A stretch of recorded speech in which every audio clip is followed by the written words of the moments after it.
This is 2016 BC free response question number 3. You are given a piecewise linear function f from -4 to 12, and also a function defined as an integral of f, which assigned as a g of x from 2 to x. The first question is, does g has a relative minimum, a relative maximum, or neither at x equal to 10? Justify your answer.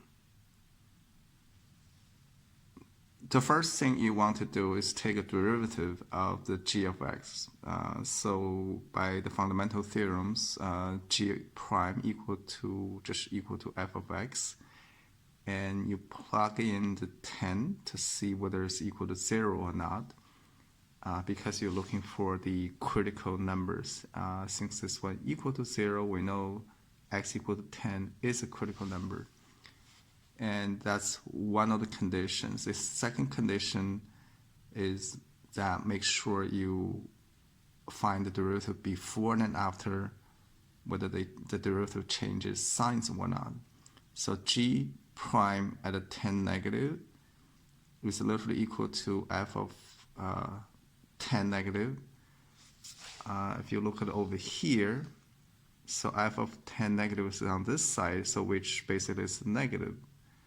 And for 10 plus, which basically you go from the right to 10, is also negative. So g prime 10 plus is also negative. So the derivative doesn't change sign, and it is neither.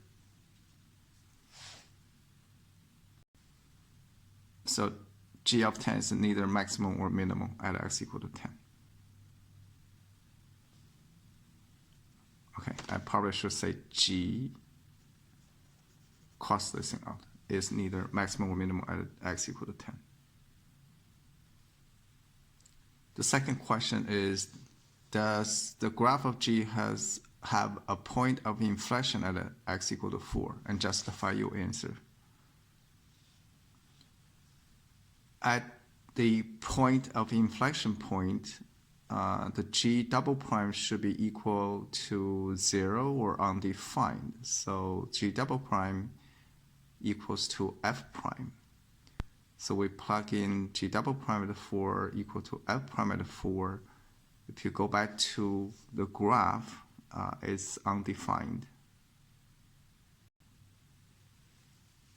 Okay, it's at here. So f prime does not exist at this point.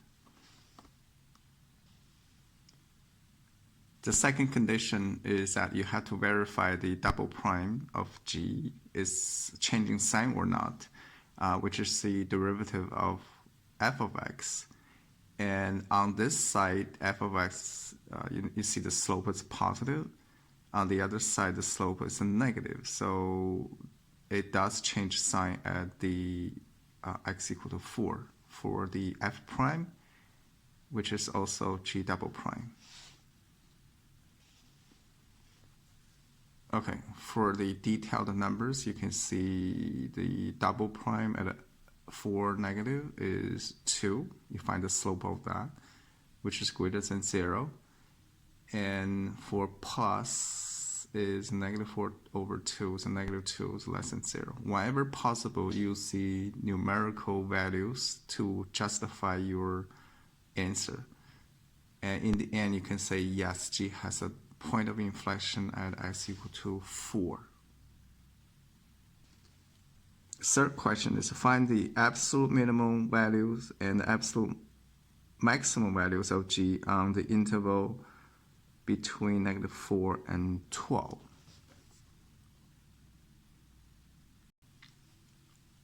This is a minimum maximum problems and on the closed interval, so you have to make a chart.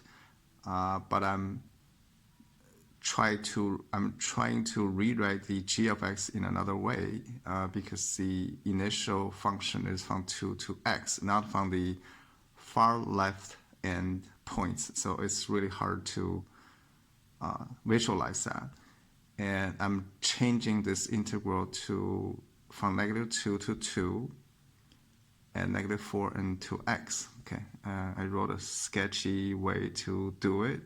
You do 2 to x, 2 to -4, and -4 to x, and then you flip this part, you will be becoming this. Now this part, let's go back to the graph. From -4 to 2 is just the area underneath the curve, basically here, here, and here. And each little triangle over here is a 4. So -4 plus 4 plus 4. So the integral from -4 to 2 is 4. So this part is 4, and since I have a negative sign in the front, so it's a -4 plus -4 to x. Now I'm moving the lower bound to the far left, so now I can calculate this thing now. And I also need to find the critical numbers and endpoints. So the endpoints -4 and 12. The critical numbers I'm picking right now is this point because the derivative of g prime changing signs. I ignore this one and this one because the derivative does not change sign, and also this one. So you're changing from positive to negative.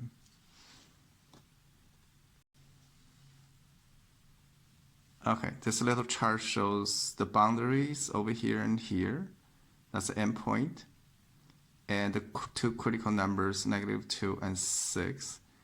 At this point, you can just apply the integral, find the areas underneath the curve from -4 to x. Depends on what x is. Let's say, for example, for the first one is -4.